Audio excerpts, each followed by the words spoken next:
Welcome to Live with the Louhs with your hosts, Father Nicholas and Dr. Roxanne Lowe, where we will connect our Orthodox faith to day-to-day living and relationships to our family, our work, and our view of ourselves.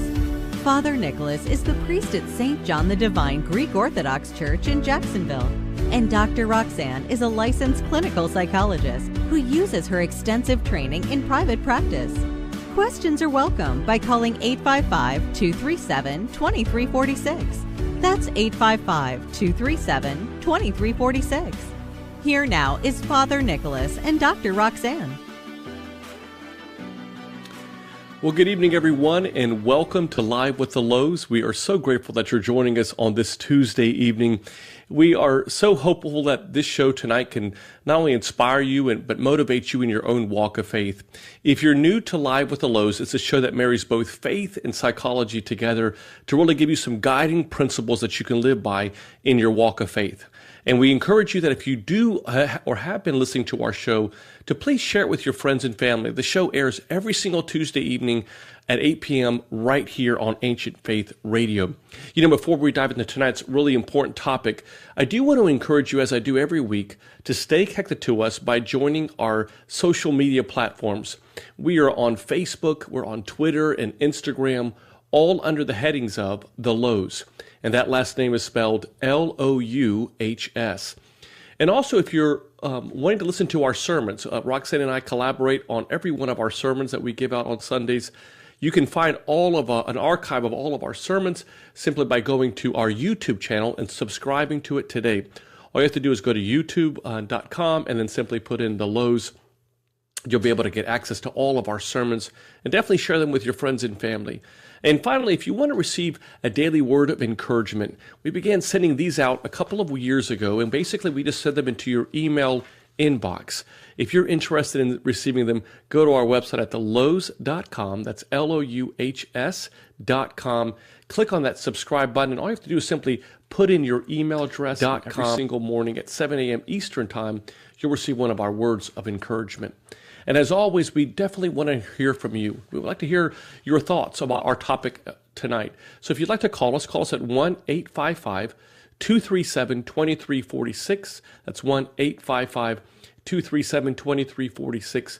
Or you can email me during the live broadcast of our show at ask@ancientfaith.com. That's ask@ancientfaith.com. So friends, let's get started. Tonight, we're continuing a conversation that we've had several times throughout this year about the status and the state of our youth. Our children are under so much pressure that we're seeing in the world today. And I just wanted you to know that we on our show really value the importance of dedicating shows to how we can help parents and the church and people that are overseeing our youth with better tools and means to care for them. Let me share with you some recent statistics that I found in preparing for our tonight's show. You know, America's children are facing multiple challenges to their mental, physical, and health. Increasing rates of depression we're seeing, obesity and gun violence, sexual and emotional abuse are among the many factors that are harming our children today. The times that our children are growing in and are going through are extraordinary. Let me share with you these statistics. 74% of teenage girls feel an extraordinary amount of pressure to please everyone. 20 million youth in our country are struggling with a mental disorder. The third leading cause of death in this country is suicide amongst youth. And the second is through violence. I'd be remiss if we didn't bring up the fact that children around the world are also going through a tremendous amount. Nearly 200 million children live in conflict areas in the world. Between 2005 and 2020, the number of child refugees more than doubled from 4 million to around 10 million. And in 2022, an estimated 2 million children would die under the age of 5 due to hunger-related diseases. Our children are going through so much, and we, as a society, need to do more. So tonight I've invited a very dear friend of ours, Silvia Farag, to be with us. She is a therapist who does an extraordinary amount of work in making a difference in the lives of people. She's part of the Coptic Orthodox Church, a sister Orthodox church, And she does so much work, not only in the lives of her church and in her archdiocese, but also into trying to make a difference in the lives of her children and the youth that are coming across her path. And so to Silvia, welcome to Live with the Louhs. It's so great to have you with us tonight. Thank you. Thank you for having me back. I'm actually very happy to be back with you. It's awesome. So, Silvia, how do we raise kids with strong character in today's world? There's so much our kids are up against. What would you say is foundational for their character? Well, I think we're living in a time that's very different from at least how I grew up. So we're in a time where we're the most connected in human history. It's as if our kids, those glass bottom boats that they're just constantly looking at them. They have access to everything at any time. And, one of my friends was joking and said, my son ordered a $47 Big Mac on DoorDash because he felt like having a Big Mac and he had to pay for any time access to anything. So that means any information. And they're facing some pretty hard stuff because they're challenged by what society encourages as they face these conflicting ideologies from schools, peer pressure, their friends. There's such a disconnect between those conflicting ideologies and what the church teaches as truth. So I find that young people are a lot more anxious. They're trying to cope with all this new and unknown, but without the maturity or experience of adults. And they experience a lot of stress despite our best efforts, I think. We can't just protect them from obstacles because parenting is not protecting our kids from a struggle, but preparing them for the struggle. And that's really the key. And a lot of us would love to wrap our kids in bubble wrap and never see them struggle. But if we want to raise kids with character, it's not that simple, especially in a world like this. So I think the secret to that success starts with you, with me, the parent, no one else. I could share with you really quickly a story about my kids went surfing this weekend for the first time ever. And there was a bunch of hurricanes, I guess, that plowed through the East Coast. So it affected the tide and there was a full moon. So the water was really rough. I mean, and of course, I think I should have been an actuary in a different life because all I do is assess the risk, like what's going to go wrong. I'll join you as a partner. Yes. The worst case scenario runs through my head every time. And my youngest, I think, picked up on a little bit of my nerves and my anxiety around that whole thing. So he didn't want to go. But his friends talked him into it. And he went out there. And he got pummeled, like wiped out a few times. And then he came back on because I was taking pictures. And he's like, he just was not happy. And he'd come up and say, can we please leave? I hate surfing. I don't want to do this. I can't do this. And part of me was like, I don't like surfing either. Let's go. But I didn't want to see him struggle. I didn't want to see him get hurt. But he stayed and he persisted. And he finally got just halfway up on the board before falling. And he was a different kid when he rode into the shore. He was smiling, a little bit more confident, and he just seemed happier. And he kept asking me, did you get that? Did you see that? Did you get that? So I think that's what we have to do is just, prepare them for these struggles and not remove the obstacles. It's just... And that's so hard as parents. There's such a tendency to want to prevent the hurt, prevent the disappointment, prevent the waiting, prevent the disappointment. And I do think that kids today are not used to disappointment as much. They're not used to waiting on things as much. They're not used to having the level of gratitude for things that are now really givens to a lot of children. So some of the virtues, I think, are sort of hard pressed to be experienced. And as parents, I think sometimes the other side of allowing the discomfort is saying, hey, there's a virtue here that could be gained. Because if we don't know our why, how do we, as parents, tolerate the the hurt we see in our child, or the upset about having to not have something they want right away, is that there's something sanctifying, right, in that process of watching our children experience that. Absolutely. I mean, that's how you build resilience, right? That's how we bring up resilient kids is not removing the obstacles, but preparing them for when they do face those tough times to learn how to bounce back. And when they're coddled, it just doesn't happen. Right. You know, I agree with you totally, Roxanne, with regards to just the importance of us building up resilient children, and what you were mentioning, Silvia, as well.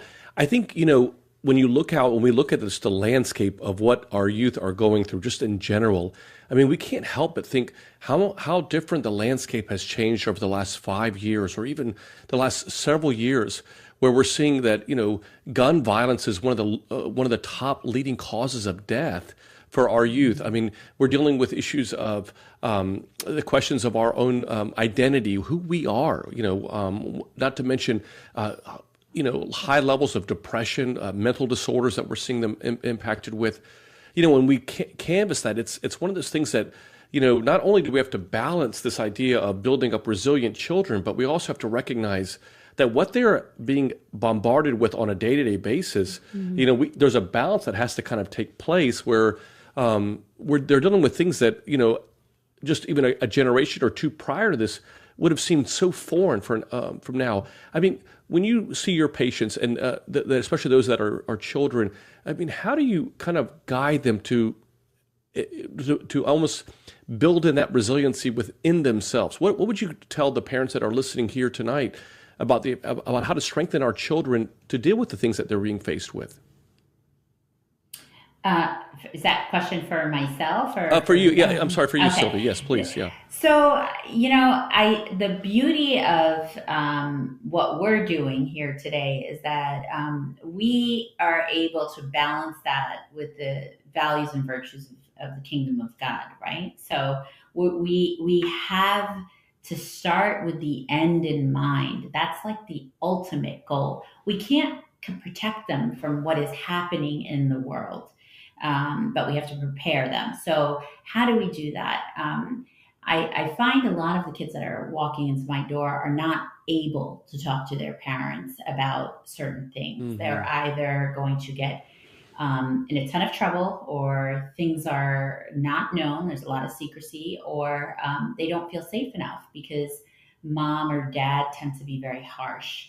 And yell or judge or take things away. So there has not been a connection that's been made between the kids and their parents. So if you can't talk to mom and dad, then you can Google it, or you can ask Alexa, or you can figure it out. And they turn to unhealthy coping, the fixes that we fear as parents that our kids would turn to.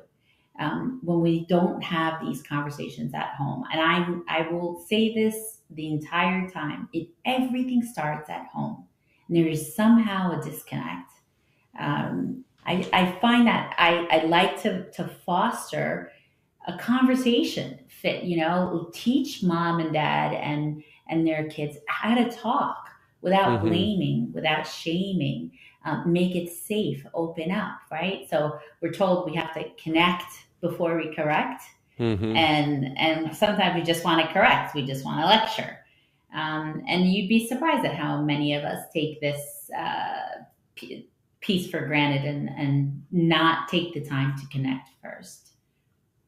I love that. I do think there's such a struggle in being able to sit with something that you're hearing that is, you know, like barbed wire, and like you're trying to climb over barbed wire. And, you know, you want to gently guide without sort of coming in with these harsh reactions. And I think it's so common and almost unconscious for parents to react in those situations where you're hearing things that, you know, are really scary and really unnerving and uncomfortable.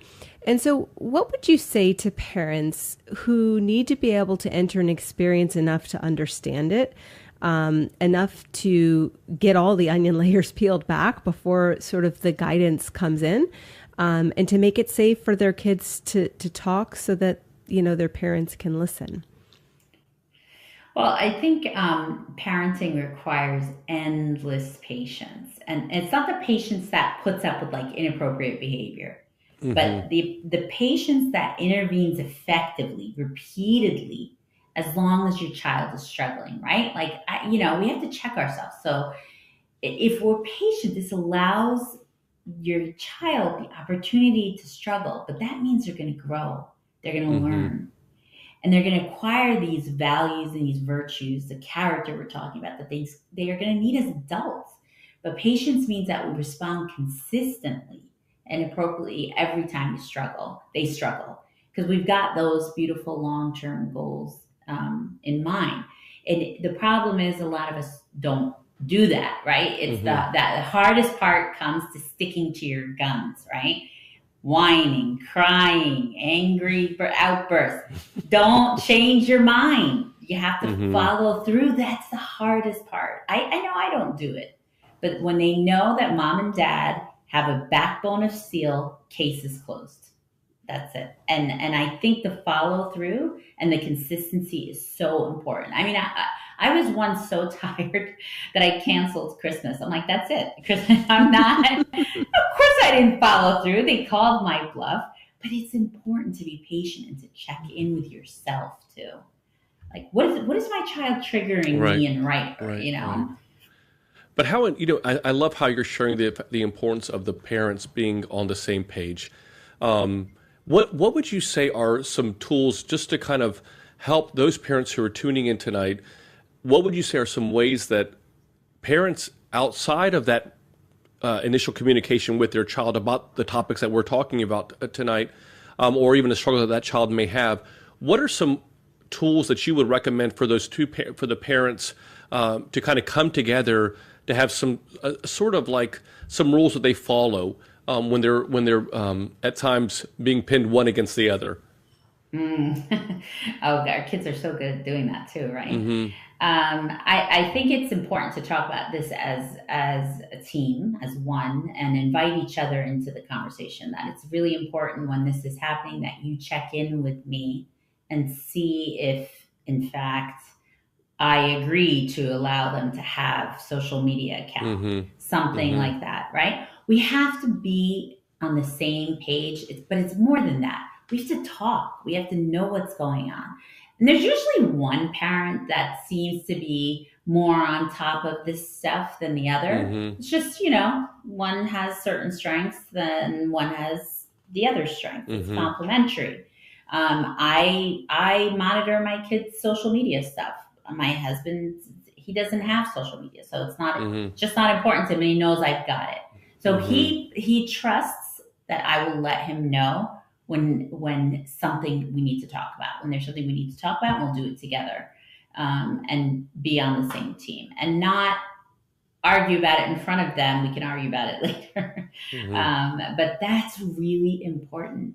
Team. There's so many things that we can do as parents. Right. And I think all of these topics, I know that in our own home, there's certain things that I love that we do this, is that where we just kind of, when we feel like one of our children are trying to, get something maybe out of one of the parents, one of us, is that we have just some certain things that we're like, well, we'll think about it. We'll just kind of delay the response, because just to give the courtesy to the other parent to have that kind of conversation, to make sure that we're all on the same page. So I think that's so important. But I do think it's very, we talked about this a couple of weeks ago, but it's so important that the family itself has a mission statement, that it has core values that they're going to stand for. And it's an exercise that I would recommend every family to do. If you don't have a family mission statement, a statement that your family always goes back to, that knows that this is the core principles that we have in our family, like the Bible says, without a vision, the people perish. And so the importance of having that kind of core mission statement, along with a Bible verse that is that speaks to your family. I mean, creating such a Bible verse. I know in our family, as I mentioned in a sermon I gave a couple weeks ago in discussing about the family, Ours is where it says, "For lo, that I walk through the valley of the shadow of death, I will not fear, for God is with us." And that's something that both of our children felt very much called to. It was kind of a beautiful experience, but both of our children felt that was the Bible verse that really anchored them. And so, again, I think it's just one of those things that you can incorporate your children with in describing what are the values that the Low household, the Farish household, that your household is going to believe in that are non-negotiables. What are the values that we're going to stand for, and what are the things that we're not going to stand for? And having an open and honest conversation, not only as parents, but also including our children in that conversation. I think it's a very, very powerful thing. I do want to invite all of you, if you are interested in speaking with Silvia Farag. She's a therapist, and we're talking about what our children are facing today. We'd love to hear from you. You can call us at 1-855-237-2346, or you can email us a question at ask@ancientfaith.com. That's ask@ancientfaith.com. And again, that number is 1-855-237-2346. Silvia, we got this question that just came in that I think I'm sure a lot of parents are getting this question a lot, especially in today's world. It says, in a society where one often feels like a minority without a tattoo, what is the Orthodox perspective on tattoos? And how do we broach this topic with our youth? What would you recommend to a parent who asks you this question? How would you go about doing that? Not only what is the Orthodox perspective on it, but more importantly, how would you broach the topic with our youth?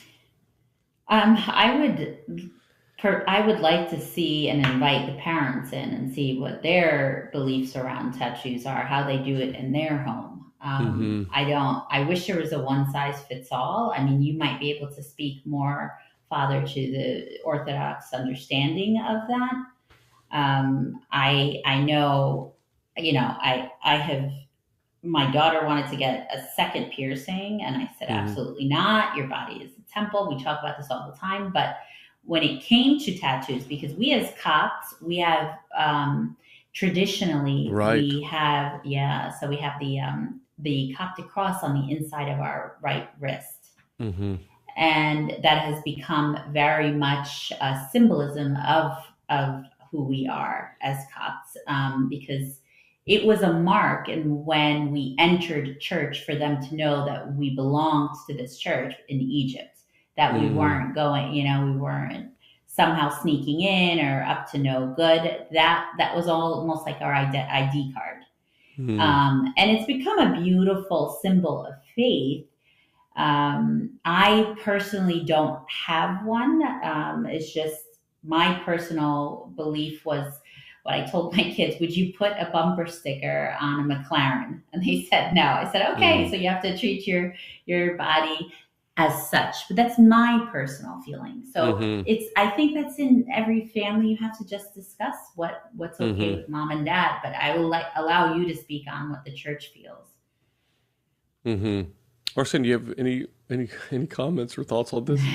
I would echo what Silvia has just shared. I mean, this is just another example. I mean, we see that with the struggle with piercings, with tattoos, with what to do with our hair, with bleaching, with, and so, yeah, I mean, ultimately everything we do to our body, if we can't say that it's for His glory, and listen, I mean, that can be stretched, right? Because if somebody lacks the confidence to go out and use God's gifts to do things in the world because they are so insecure and struggling in certain aspects of themselves, and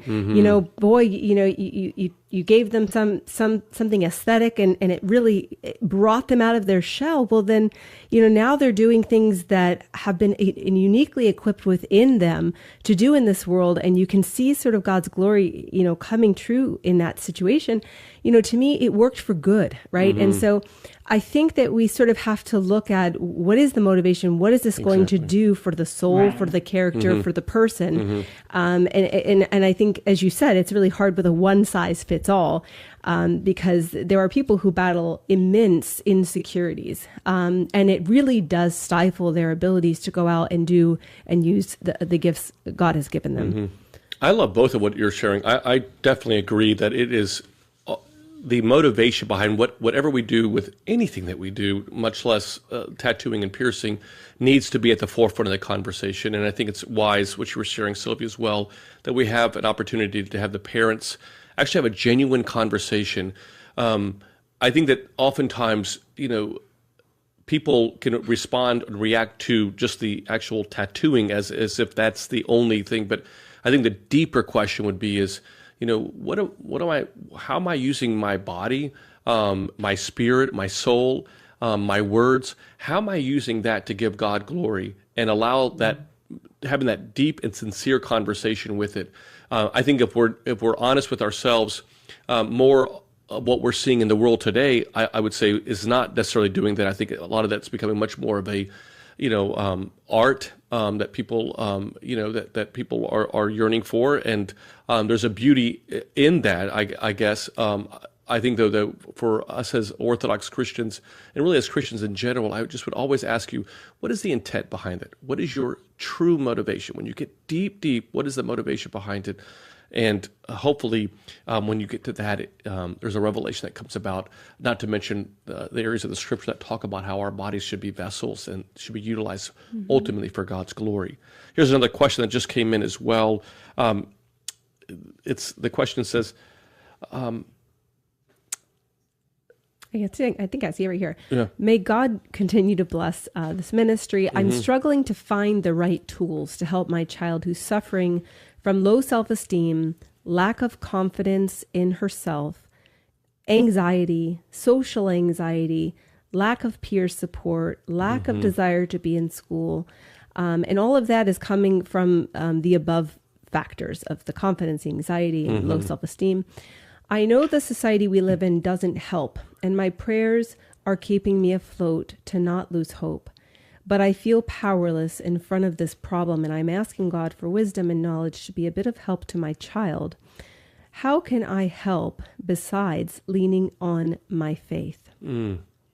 That's an excellent question, because there really are some hands-on tools you can use, right? So I'm not going to go through the 7 C's of resilience, all of them, but they're excellent. I highly recommend that you give that a read.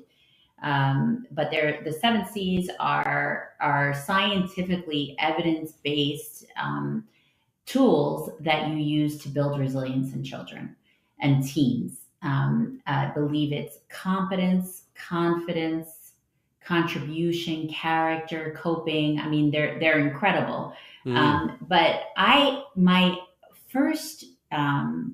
the first thought that came to mind as you were reading that, Dr. Roxanne, was, to build competence in a child is just that, pushing them to do the surfing when they want to quit, right?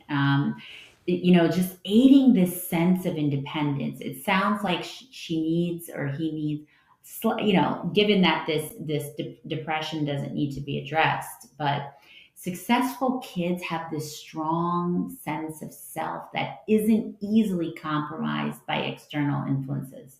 And that is developed by encouraging kids to work independently, to solve problems, critically think about things.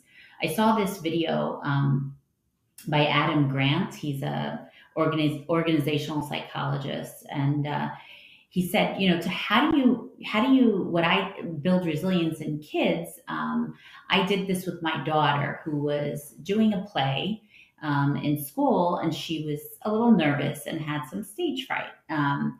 So he does a lot of talks, and he told her, I'm a little nervous about this podcast. What do you think I should do?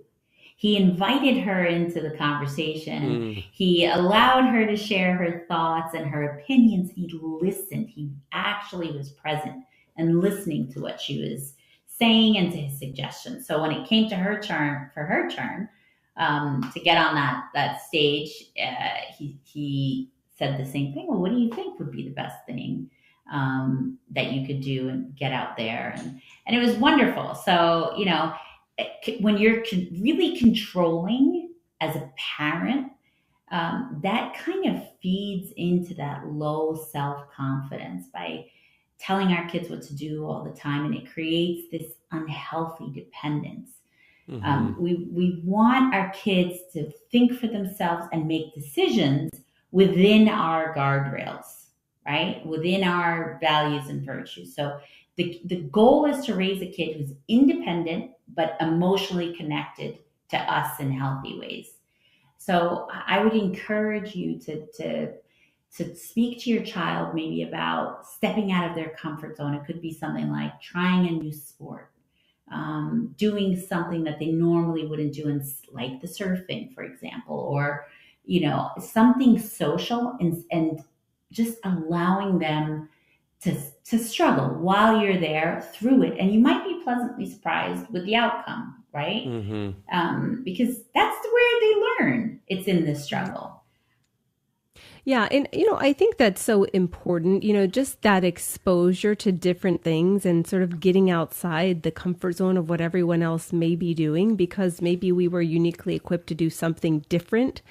And I do think that, kids sort of seem to gain their confidence from the things that they've been noticed for early on or consistently throughout their life. And I think sometimes, when we look at our children, we think things that we don't always say, sometimes I'm wowed by a character trait or something I see in my child, but I can't say that I always put words to it, that it may be something I register or think like, that's incredible.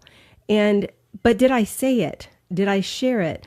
And I've noticed that the things that we have shared have seemed to stick and become a source of confidence. Interestingly, for our daughter, ever since she was little, this used to really get her into trouble, but she was quite the curious type, and she was also quite the independent type and pretty resourceful. And that could have come from her older brother kind of being, with us most of the time and less curious, less inquisitive. And so she kind of discovered the world on her own as the younger sibling. And over time, we would sort of look and see, well, she sort of solved that on her own, or that's just, she went and got that when she needed something, to solve this task. And we would say, well, that's really resourceful, or that's really, wow, I can't believe you sort of solved that problem. And now here she's 9th grade and she was applying for something as an ambassador at school, which is someone who I guess introduces new kids to the school. And when they asked her, hey, well, why do you think you should do this? She said, well, I think I'm pretty resourceful and I think I can help kids get what they need when they come to the school. And I thought, well, that's so interesting because it's just something small that we kind of noticed in her, but it became a source of something she, I guess, saw as a strength. And so just a small example of things that sometimes we're looking for the big things, we're looking for is my kid going to be the top of this or the top of that or this. And I think God has sort of uniquely equipped each of us with just very different and specific gifts. And if we really start to look for what do they tend to do just kind of naturally, that nobody had to really teach.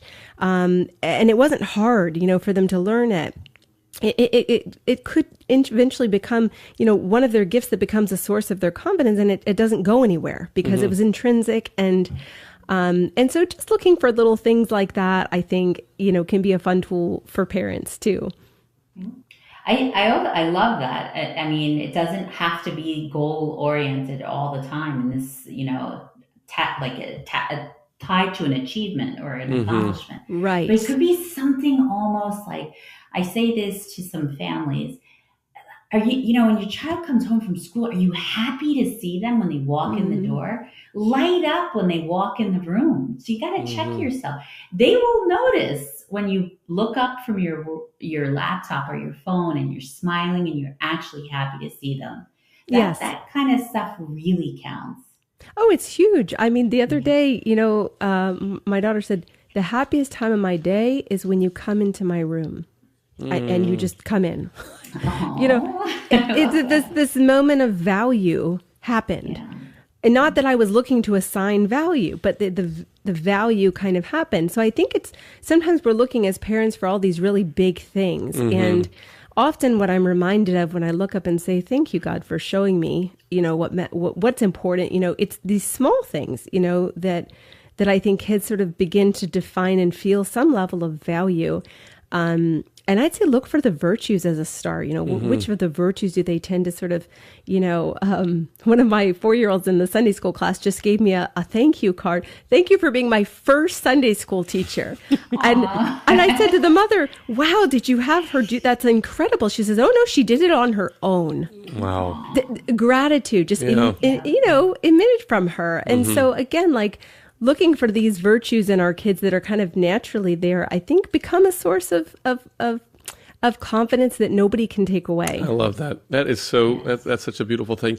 You're listening to Live with the Louhs. We're so grateful that you're joining us this evening. We are speaking with what our children are faced with each and every day. We're speaking with a dear friend and therapist, Silvia Farag, about this topic. And we invite you to call us if you have a question or a comment. You can call us at 1-855-237-2346. That's 1-855-237-2346, or email us a question during the live broadcast of the show at ask@ancientfaith.com. That's ask@ancientfaith.com.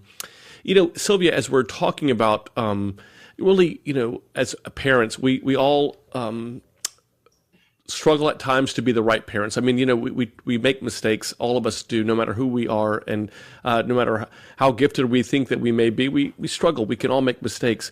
What are some of the common mistakes that you see parents make a lot in your office and in parenting? I just did it yesterday. I was under the gun. Didn't we all? Last night, and we were driving home from our little weekend getaway. It was late, and I had my laptop with me, and I was a little nauseous because we were driving, and I was working, and I all of a sudden had this deadline. Someone needed something by yesterday. So my daughter kept tapping me on the shoulder. She was sitting in the back between her brothers, and all she wanted was for me to approve more time on Audible.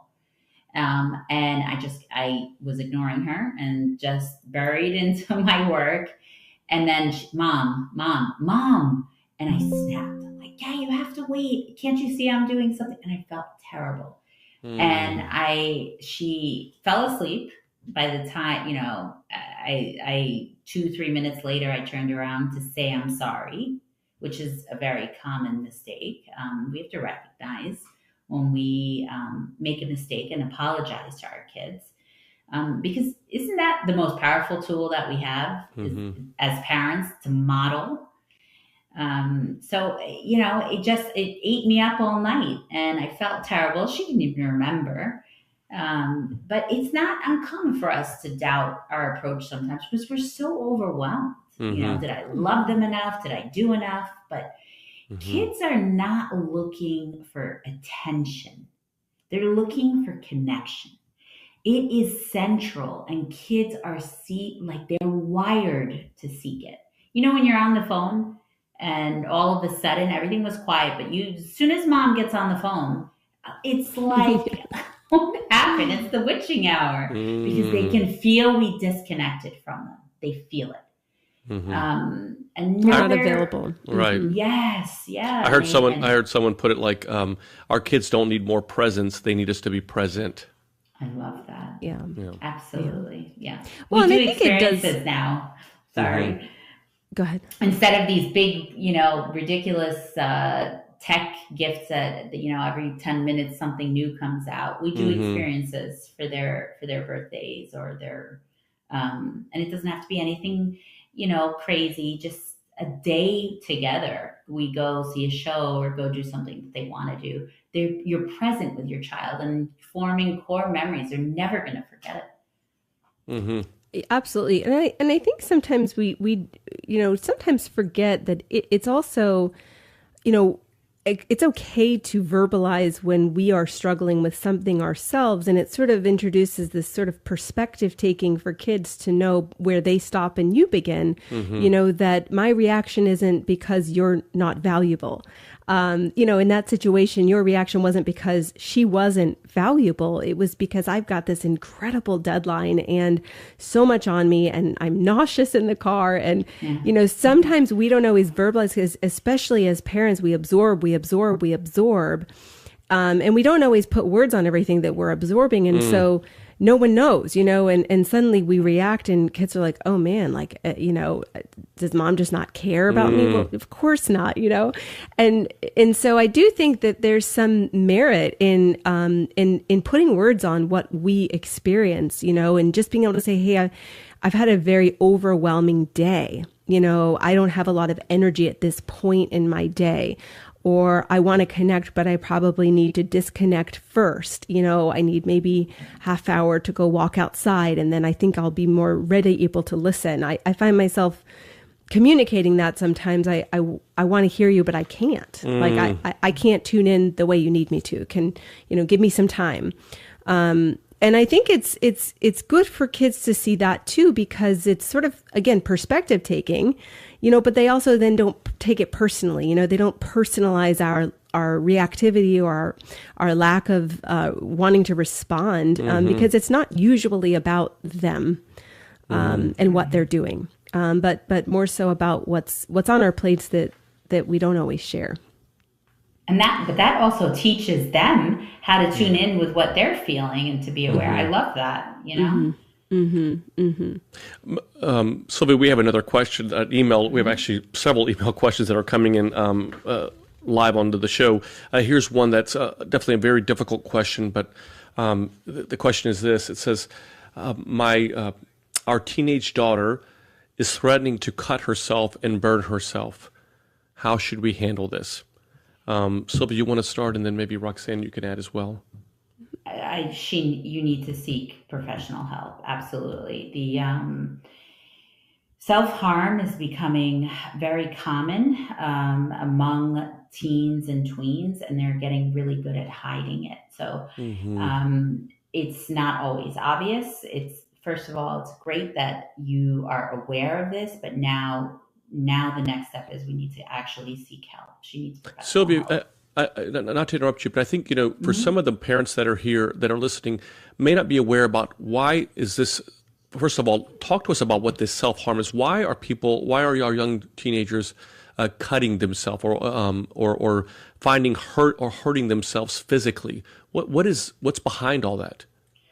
So self-harming means they're hurting themselves on purpose, right? So they might self-injure for many reasons. It's non-suicidal, but so for some kids, it kind of almost feels like a relief, like taking the lid off the pressure cooker. So the other thing that they're struggling with that hurts so much and that they're struggling with so much, that physical pain distracts them from it for a moment, right? So it sometimes, though, can lead to a lot more risky behavior. It helps them cope. It's a very unhealthy coping strategy. It directs the emotion inward, right? So they don't take anything out openly or discuss it, or they might feel very isolated. So somehow this has become the way they cope, and it's unhealthy, it's dangerous, and it requires professional help. Absolutely. Yeah, Roxanne, I'd love to hear your thoughts on that as well. Yeah, I mean, listen, this is the intensity of emotion that is completely dysregulated, and we're not learning how to manage. And, we don't all come into the world with the same disposition. Some people, things happen to them, it's duck off a water's back, they don't hold it. Other people, the intensity is so great that they don't have the capacity to manage just the intensity of their own experiences, and they don't know how to move on from things, and thoughts can be so intrusive and stick around, and they can't move on from it. And so, it becomes this sort of distraction. And I would say, in the more severe cases, they are trying to manage their emotions. And in less severe cases, they're looking for someone to say, hey, I see you. Hey, I see you. And there's a lot of people who will self-injure in ways that can be seen. And those are the people saying, hey, I need you to see me. For whatever reason, they're right. It may not be about the struggling right. in some level. They're saying, "Hey, I need you to see what's happening for me." But either way, counseling is huge, and dialectical behavior therapy is great for that, because it teaches kids how to tolerate and handle that emotional intensity that they're not equipped to know how to manage. That they can do great things with in the world if they learn how to manage and regulate it.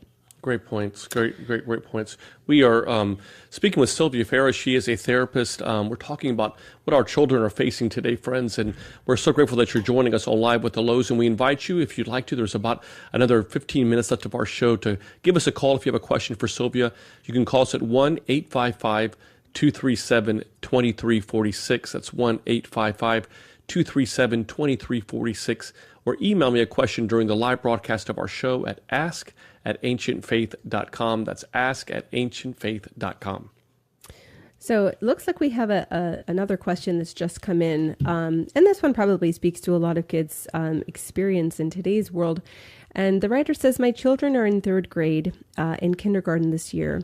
How do I talk to them about gender in a way that is both loving and also upholding truth taught by the Orthodox Church?"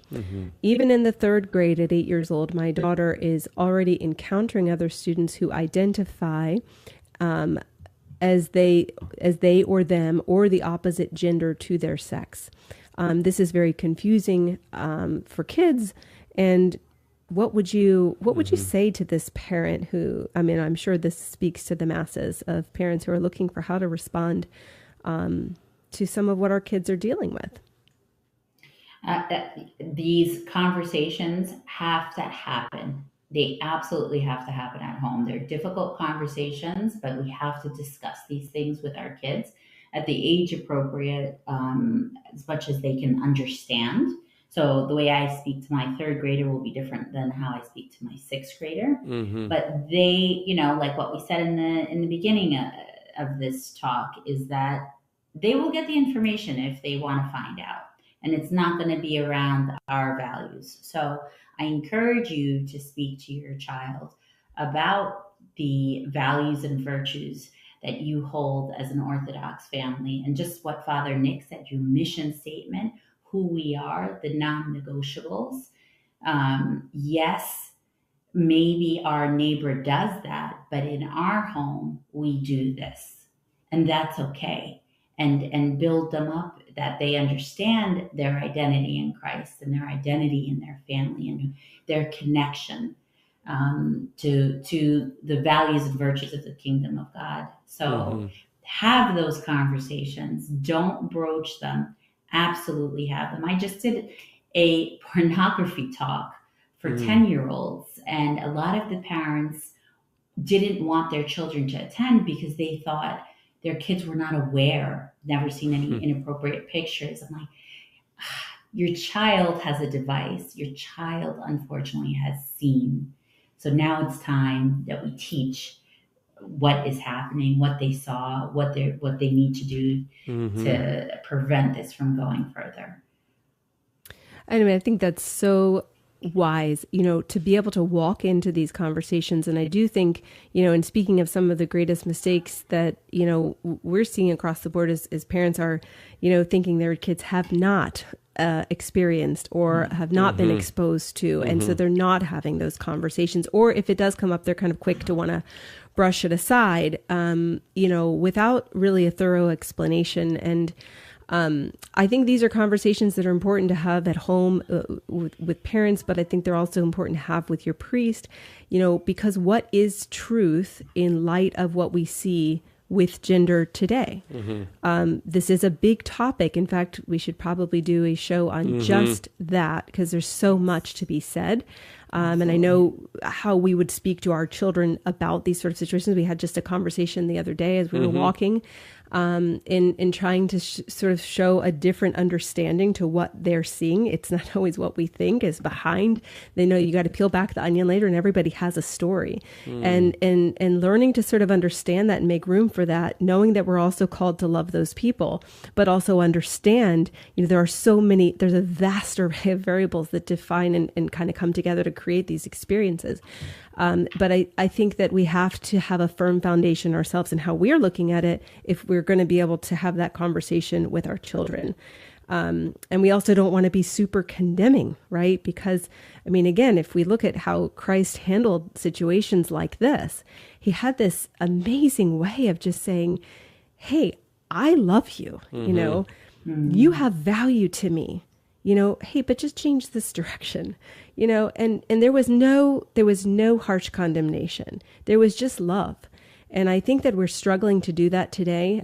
I think we have lost complete sight of truth as well. So we have polarizations happening, and all the middle ground is lost. And so kids have two extremes with which they are being taught. And I think as parents, we have to represent what is truth, you know, and what does that look like in a loving and empathetic and kind and compassionate way that holds true to who we're supposed to be. So I think involving priests in these conversations is also, you know, really good. Nick, what do you have to say? I think you both answered it beautifully. I mean, the Bible speaks about this throughout the Scripture. St. Paul talks about these two. Speaks about these two important words: grace and truth. So that there needs to be this grace that you're talking about, Roxanne, this love, this compassion that so often is missing. But there also has to be truth. I mean, and we can't negotiate on that.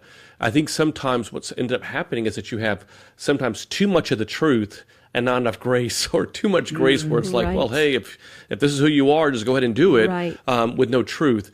And so obviously within the realms of a church, I would say a church that is grounded in both of those, you know, core values of grace and truth, then, you know, you have a way of approaching it in a way that's loving, compassionate towards people, but at the same time non-negotiable on those values that you know that we know that are part of the very fabric of our scriptures and of our traditions of a church. So I think grace and truth are all about how we need to handle not just this topic, which is such a big topic, but I think every topic that we come across.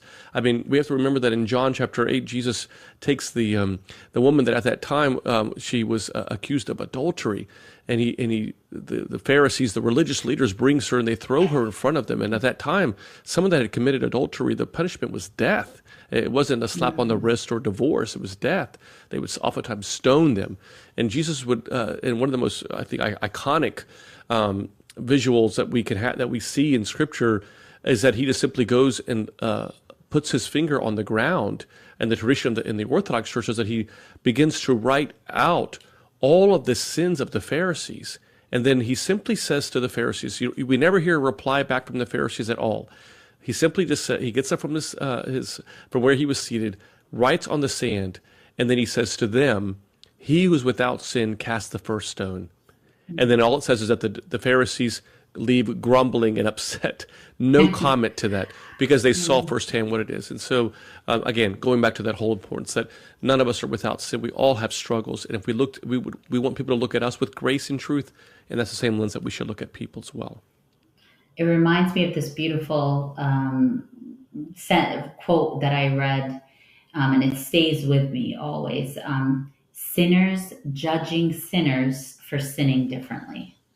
Right. And that's what we have. And we've all come into this world with a unique set of baggage and dispositional qualities and struggles and sins and things that we have to fight and understand within ourselves. But we can't be afraid to talk about those things. And so I love that you've mentioned that we should be stepping into those conversations. If you don't feel comfortable, step into it with your priest. Right. And so I know there's so many more questions that have come in here, and I'm looking at the time. We've only got 7-8 more minutes here.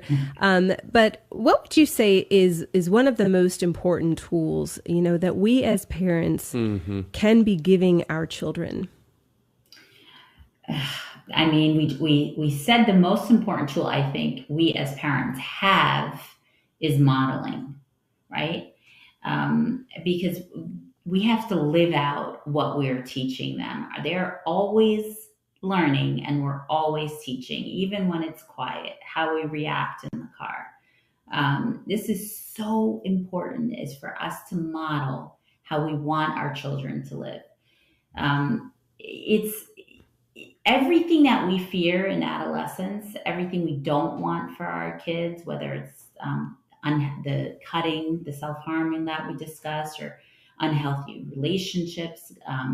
It's not kids trying to be bad. It's just kids trying to take away their pain because of the lack of coping skills. So if we don't model at home when things are tough, right? When we're going through a little bit of a difficult time or stressful time, what are they learning, right? Telling them what not to do by shaming them doesn't work. We have to live that out. So I think the most important thing for us as parents to do is to manage your own stress. It is so important to notice what's going on with you, within yourself. So if kids are consistently in this stressful environment, it impacts them in a ton of ways. They can sense the stress, just like my son Christian can sense how I was nervous about letting him go surf. And they sense it and they feel responsible. So this doesn't free them to focus on what they should be doing as kids. Instead, they worry about things that they can't even begin to comprehend because they're not mature adults. So make your home a positive place by using good stress management and modeling healthy ways to deal with stress. You are teaching by example. If you struggle in this area, then get some help. I could not echo that enough. I had a woman, an adult woman, the other day tell me, I have porous boundaries. I'm still learning how to recognize what I think and feel, because growing up, no one ever gave me the room to. I was told what to do and when to do it. I was called away from things I was doing to accommodate what my parents wanted me to do at all times. And I never had a moment to really even acknowledge what I thought, felt, and needed. And so in today, as an adult, I don't know. And her boundaries are, she's having to work so hard at just being able to say no and to recognize what she needs. And so, managing our stress as adults, helps our kids learn to recognize the emotions that they're having and what that means about them and how they can solve things and what they, need to do to move forward through an emotion. Otherwise they don't even know they're having and they take it out on people. Right. And so, I cannot echo that enough as adults and as parents, that we have to be managing our stress so that our homes are led with grace and love. Just to kind of in the last few moments, I think one of the things I would encourage our listeners as well is to make sure that in addition to that modeling, that modeling doesn't simply just apply to the way in which we want them to act, but also our spiritual walk of faith. I mean, the reality is that only 11%, studies are showing that only 11% of families actually pray. That's extraordinary. And when we're looking at statistics that show that only 3% of Christians actually read their Bibles on a day-to-day basis. I mean, if we are trying to raise up what we would call successful, godly children that are raised in the ways of the Lord, as the Bible says, then we have to ask ourselves, are we modeling it in every facet? Because I think we do sometimes, we can kind of get that, more in, are we modeling it in the way when we're dealing with a conflict, or are we dealing with it in how we want them to communicate with one another? But what grade would we give ourselves when it comes to modeling how well we're living out our faith? Making Christ a priority, praying before we eat, reading our scriptures, talking about what we heard on Sunday in his sermon. I know every Sunday at our home, one of the topics that we have oftentimes is simply about, what did we get out of Dad's sermon today? What were the topics about? How does that apply to us? And also reading the Bible, making sure that our children see that.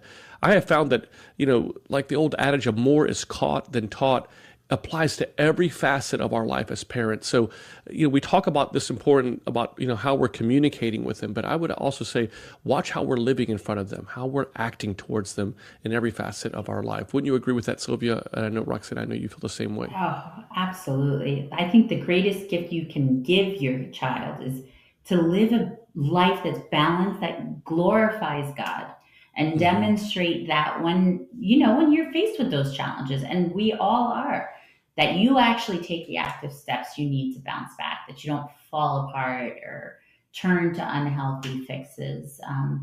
Exactly. Absolutely. Well, and Silvia, as always, we just want to take this opportunity to thank you again. You're such a dear friend to us, but also just taking the time to be with us on Live with the Louhs this evening. Thanks so much for being with us. Thank you. I love being on with you guys. I adore you both. God bless what you're doing. And this ministry is so, so needed and so valuable. Thank you. Thank you, Silvia. Thank God. Thank God. And always, Roxanne, it's always great having you with me. We're in the same room, but in two different computers. So we're trying to operate this evening. But we want to thank all of you for taking the time to be with us this evening. We just love having you. And we want to thank Matuszka Trudy. Matuszka means presbytera, or a priest wife. Matuszka Trudy is an extraordinary woman of faith who produces every one of our shows. In fact, every show here on Ancient Faith Radio she produces, and does an amazing job in doing that. And so I want to thank Matuszka Trudy for doing so.